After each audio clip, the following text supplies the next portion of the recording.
प्रिय मित्रों, आपका हार्दिक स्वागत और मेरा प्यार भरा शालोम। आशा है आप सब खुश होंगे और परमेश्वर के नाम का धन्यवाद दे रहे होंगे, क्योंकि आज का दिन यहोवा ने बनाया है और हम सब उसमें मिलकर आनंदित हैं। आप जो नियमित रूप से मेरा प्रोग्राम देखते हैं, आज आप सोच रहे होंगे कि मैं सफ़ेद पोशाक में नहीं, रंगीन पोशाक में हूँ। तो 2 दिन पहले हमने वैलेंटाइंस डे मनाया था और मैंने सोचा आज रंगीन कपड़े पहने। सफ़ेद पहनने से हम पवित्र नहीं हो जाते और रंगीन पहनने से हम अपवित्र नहीं हो जाते। अपनी अपनी चाह है, अपनी अपनी पसंद है। मुझे सफ़ेद पसंद है, इसलिए मैं ज़्यादातर सफ़ेद कपड़े पहनती हूँ।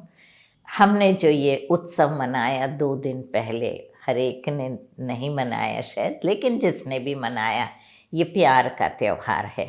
और हम अक्सर वैलेंटाइंस डे को एक लड़के लड़की का प्यार या एक आदमी औरत के बीच के प्यार के विषय में ही हम ज़्यादातर सोचते हैं, लेकिन ये एक प्यार का उत्सव है। और 2.5 अक्षर का ये शब्द है प्रेम, लेकिन ये बहुत शक्तिशाली है। और गहरा प्रेम, जितना गहरा प्रेम होता उतना हम अपनों के लिए बलिदान करने के लिए तैयार रहते हैं। और प्रेम हमें दूसरों को प्यार करने के लिए, दूसरों के लिए बलिदान करने के लिए, स्वार्थ छोड़कर निस्वार्थ हमें बनाता है, दूसरों के लिए जीना सिखाता है, दूसरों को देना सिखाता है। और ऐसा ही कुछ प्यार हमारे परम प्रधान परमेश्वर का था। और आज हम उस प्यार के बारे में बात करेंगे जो परमेश्वर के और हमारे बीच में होता है, जो प्रभु यीशु मसीह के द्वारा हमने देखा, परमेश्वर के प्रेम को। और उसके विषय में हम बात करेंगे आज कुछ। और जो हम अक्सर जिस वचन को देखते हैं वो है यूहन्ना 3:16, जिसमें लिखा परमेश्वर ने जगत से ऐसा प्रेम किया। तो ये प्रेम जो करना होता है ये परमेश्वर सिखाता है। शैतान जो होता है वो नफ़रत करना सिखाता है, झगड़ा करना सिखाता है, मारपीट करना सिखाता है। लेकिन परमेश्वर प्रेम है। यूहन्ना लिखता है परमेश्वर प्रेम है।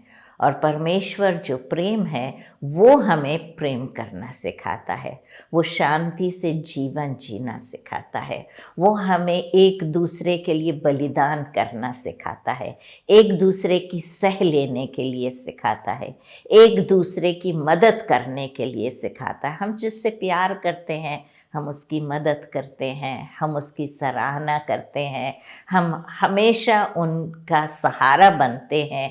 तो इस प्रकार से परमेश्वर ने जगत से ऐसा प्रेम किया। उसने सिर्फ मसीहियों से नहीं, परंतु जगत से ऐसा प्रेम, ऐसा का मतलब इतना ज़्यादा प्रेम किया कि उसने अपना इकलौता पुत्र दे दिया, ताकि जो कोई उस पर विश्वास करे, और वो इकलौता पुत्र जो है उसका नाम प्रभु यीशु मसीह है, ताकि जो कोई उस पर विश्वास करे वो नाश ना हो परंतु अनंत जीवन पाए। मित्रों, मेरा शादी होने के 1 साल बाद मुझे संतान प्राप्त हुई और पहला बेटा हुआ हमारा। और करीब 2 साल के बाद एक बेटी भी हुई। और वो बेटी 17 घंटे जी, क्योंकि उसका कंजेनिटल हार्ट, उसके दिल में छेद था। 17 घंटे जीवित थी वो, और उसके बाद ख़त्म हो गई। तो जब मैं हॉस्पिटल से घर गई तो मैं खाली हाथ घर गई, बच्चे को लेके घर नहीं गई।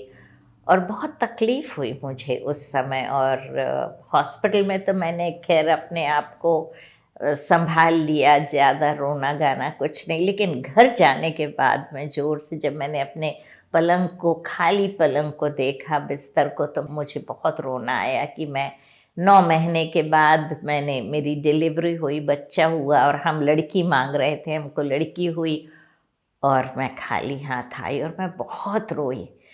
और उस समय जब हम बाइबल पढ़ते थे, दुआ करते थे, तो एक तरह से खालीपन लगता था कि परमेश्वर ने क्यों ऐसा होने दिया, परमेश्वर ने क्यों नहीं उस बच्चे को बचा लिया। और कई प्रश्न मन में उठते थे। और इसी प्रकार से जब कुछ दिन बीत गए और मैं परमेश्वर से पूछती रही, क्यों परमेश्वर मेरे साथ ऐसा हुआ, और तब परमेश्वर ने मुझे 2 वचन बताए। उसने बताया, एक तो कि क्या माँ अपने बच्चे को भूल सकती है, यदि वो भी भूल जाए तो मैं तुझे नहीं भूलूँगा। और ये हम यशायाह नबी की पुस्तक में पढ़ते हैं, 49 और 15 में हम पढ़ते हैं इसे।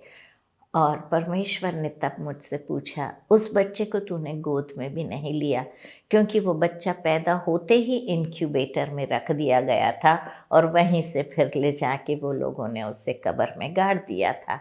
तो तूने जिस बच्चे को गोद में भी नहीं ली, उस बच्चे के लिए तू ऐसा रो रही है, तो मेरा प्यार तो उससे ज़्यादा, बहुत ज़्यादा बढ़ के है।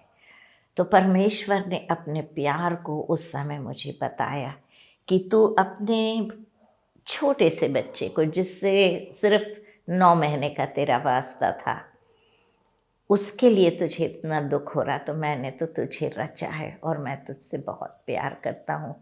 और दूसरा वचन परमेश्वर ने जो बताया वो यही था, परमेश्वर ने जगत से ऐसा प्रेम रखा। और तब परमेश्वर ने मुझको मेरे बेटे की तरफ इशारा करते हुए पूछा कि अभी ये तेरा इकलौता बेटा है, इसके अलावा भी तेरे पास बच्चे नहीं हैं। बाद में मेरे पास और 2 बेटे हुए, लेकिन उस समय एक ही बेटा रह गया था। तो परमेश्वर कहने लगा, यदि तुम्हारे दोस्त को, बहुत करीबी दोस्त को किसी चीज़ की ज़रूरत होगी तो तुम कहाँ तक मदद कर सकती हो। मैंने बोली, जो कुछ मेरा है मैं सब दे दूँगी। तो ठीक है, सब कुछ दे दोगी, लेकिन अगर वो दोस्त कहे कि मधु, यदि तुम अपने पुत्र के प्राण मेरे लिए दोगी तो मेरा काम हो जाएगा, तब तुम क्या कहोगी। मैंने कही, नहीं, ऐसा तो नहीं हो सकता, मैं अपना प्राण दे दूंगी, लेकिन मैं अपने बच्चे के प्राण को नहीं आँच आने दूंगी। मैंने एक बच्चा खो दिया है, इस दूसरे को मैं नहीं खो सकती।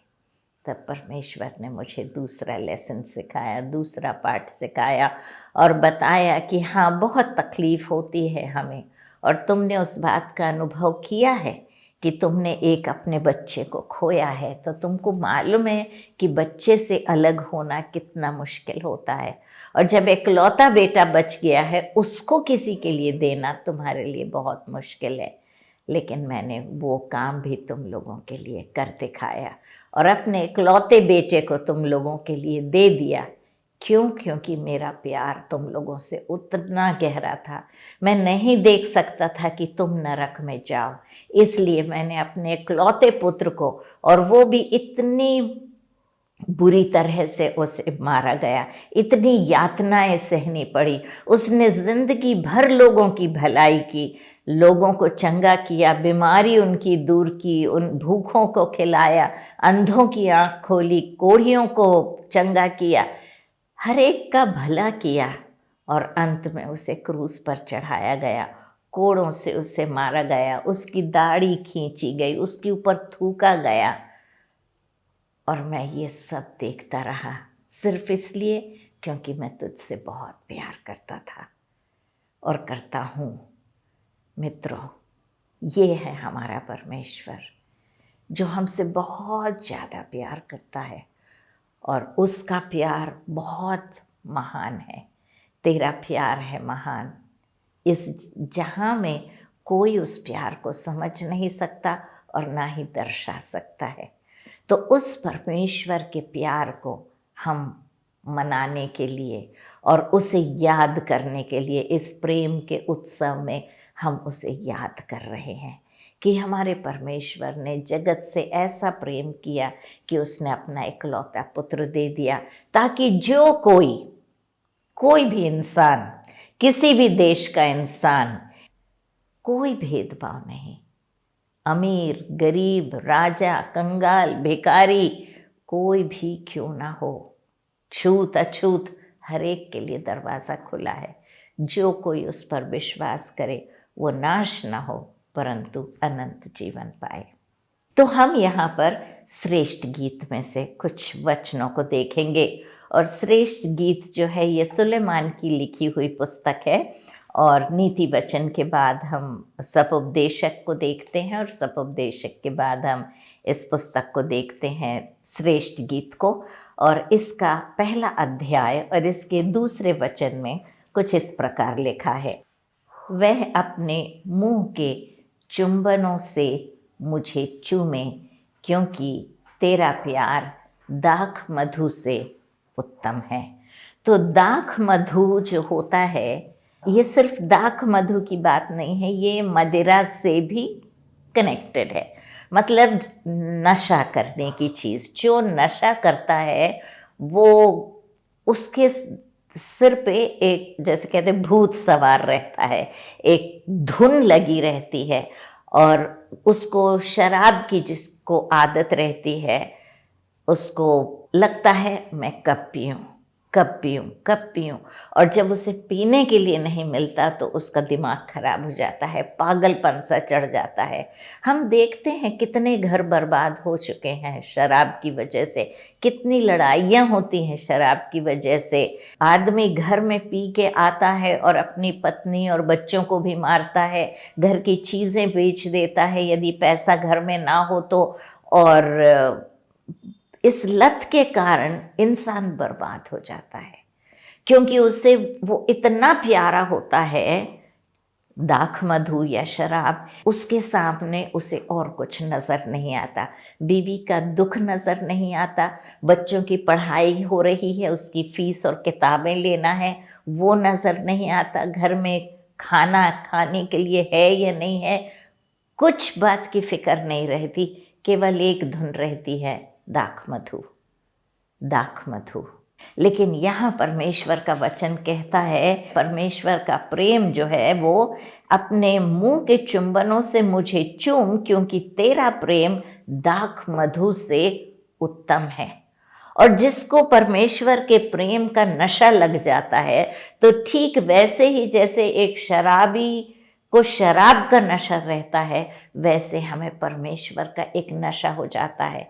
जब तक हम उससे बातें नहीं कर लेते, जब तक हम उसके साथ समय नहीं बिताते, जब तक हम उसके साथ उसके वचन का मनन नहीं कर लेते, जब तक हम उसकी स्तुति नहीं गा लेते, जब तक हम उससे प्रार्थना नहीं कर लेते, हमें चैन और शांति नहीं मिलती। एक धुन लगी रहती है कि मैं कब प्रभु के पास जाऊं, कब उससे बातें करूं, कब वो मुझसे बातें करे, कब हमारी संगति होगी, कब हम एक साथ बैठेंगे, कब हम बातें करेंगे और कब मैं उसका मनन करूंगी। इस प्रकार की धुन लगी रहती है। क्या परमेश्वर चुंबन करता है? हाँ, वो चुंबन करता है जब हम उसके करीब आ जाते हैं। आप जब परमेश्वर के पास आएंगे और उससे आपकी नज़दीकियाँ बढ़ेंगी, तब जब वो आपके सिर पे हाथ रखेगा, आपको महसूस होगा, उसकी उपस्थिति का एहसास होगा। वो जहाँ है और जो करने के लिए वो कहता है, वो बातें आपको साफ सुनाई देंगी, आपको उसके रास्ते दिखाई देंगे, आपको मालूम पड़ेगा कि वो क्या चाहता है और क्या उसे पसंद नहीं है, उसकी नज़दीकी में आना। तो परमेश्वर पिता जो है, वो यहाँ पर सुलेमान लिखता है परमेश्वर के विषय में कि अपने चुंबनों से तू मुझे चूम, क्योंकि तेरे चुंबन जो हैं वो दाख मधु से भी उत्तम है। 15वीं आयत में जब हम देखते हैं, तू सुंदरी है हे मेरी प्रिय, तू सुंदरी है, तेरी आँखें कबूतरी की सी हैं। तो हम परमेश्वर से उसके चुंबन के लिए बात करते हैं और कहते हैं तेरा चुंबन जो है वो दाख मधु से भी उत्तम है। और परमेश्वर उसका जवाब देता है। और वो हम भक्तों से किस प्रकार से बातें करता है, वो हमें क्या बुलाता है, तू सुंदरी है हे मेरी प्रिय, तू सुंदरी है, तेरी आँखें कबूतरी की सी हैं। परमेश्वर हमें सुंदरी बुला रहा है। हम सब की इच्छा होती है कि लोग हमें कहें तुम सुंदर दिखते हो, आज तुम सुंदर दिख रहे हो। हमको अच्छा लगता है, लेकिन हम में से हर एक वो बात सुन नहीं पाता। जब मैं छोटी थी तो मेरा रंग काला है, और मेरे घर में मेरे कज़न्स जितने हैं, मासी के बच्चे, मामा के बच्चे, लड़कियां सब गोरी गोरी थी, मैं सबसे काली थी। यहाँ तक कि मुझे काली कलूटी भी कहा जाता था, और मुझे बहुत दुख होता था कि मैं सुंदर नहीं हूँ, काला है मेरा रंग और मैं देखने में अच्छी नहीं हूँ। मुझे बहुत अफसोस होता था।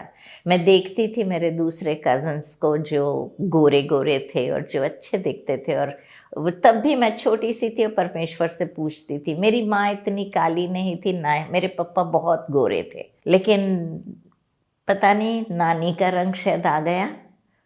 तो इस तरीके से दुनिया में शायद कोई हमें सुंदरी ना कहे।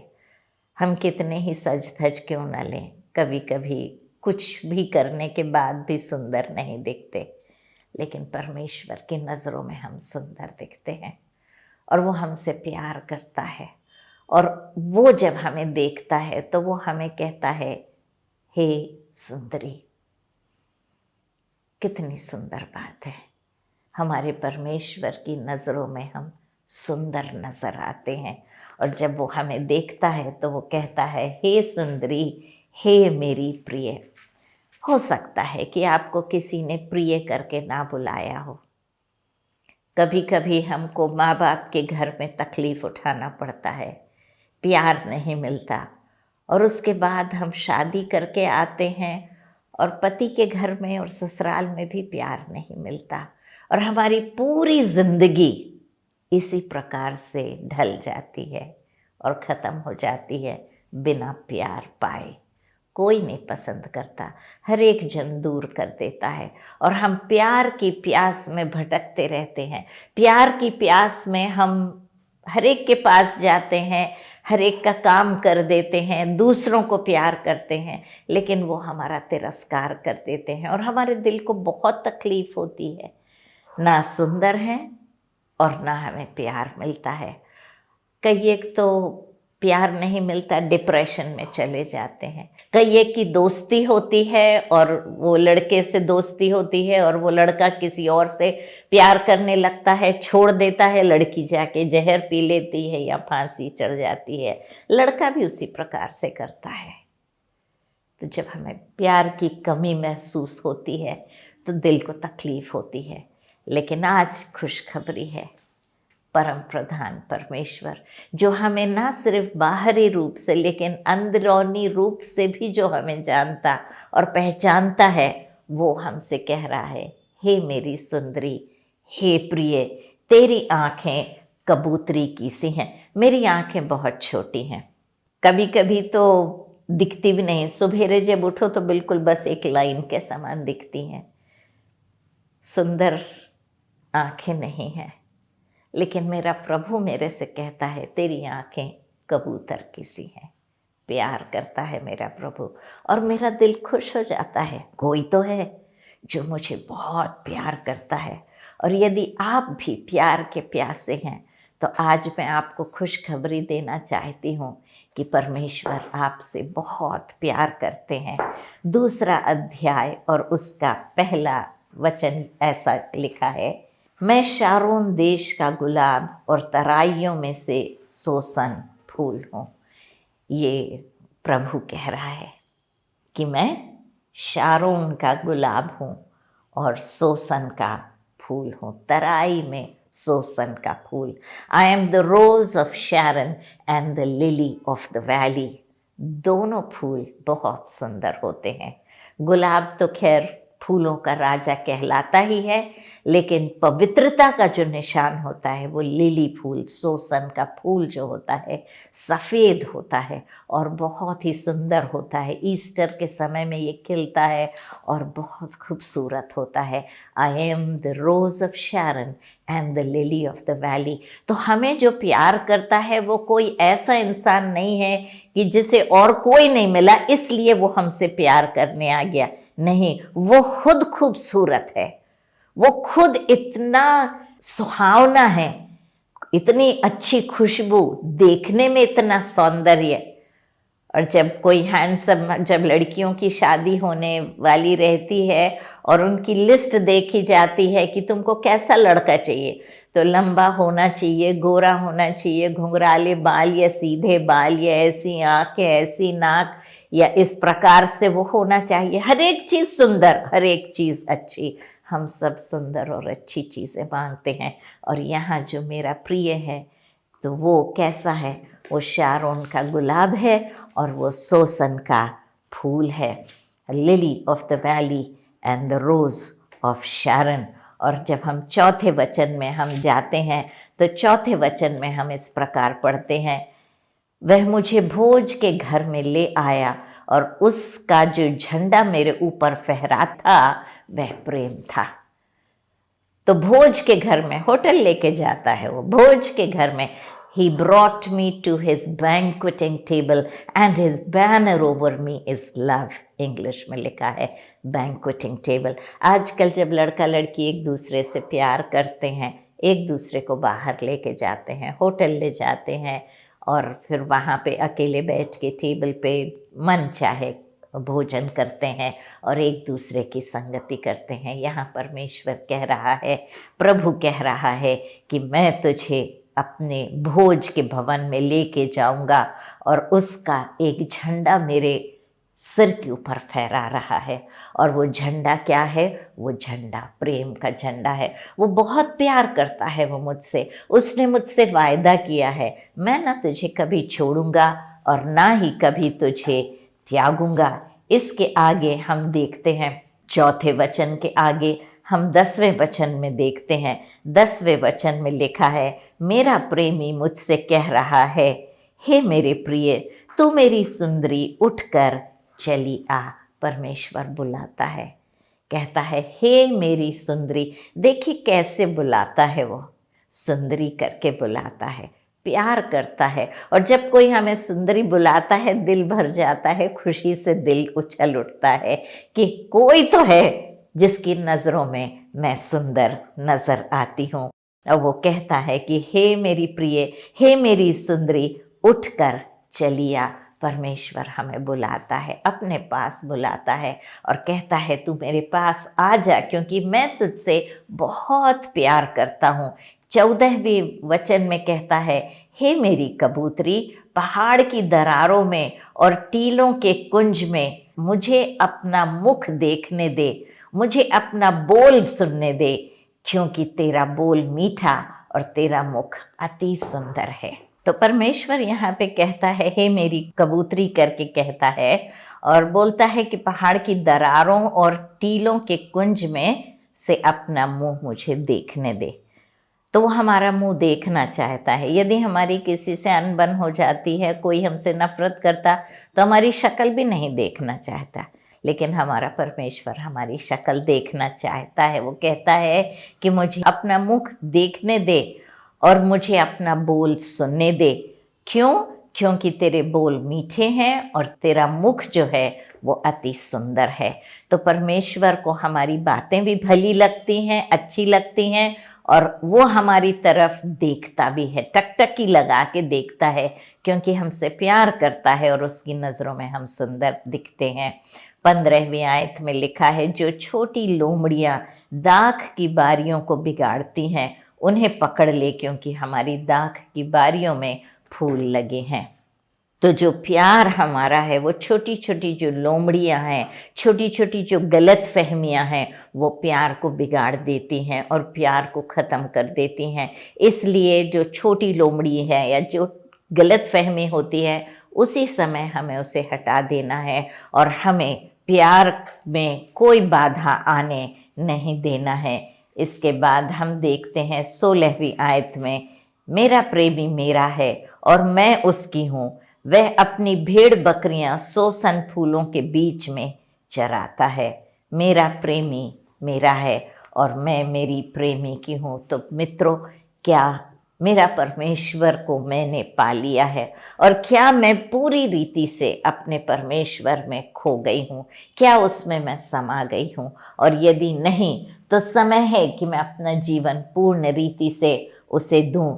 4थे अध्याय में और उसकी 7वें वचन में हम यूं पढ़ते हैं, हे मेरी प्रिय, तू सर्वांग सुंदरी है, तुझ में कोई दोष नहीं।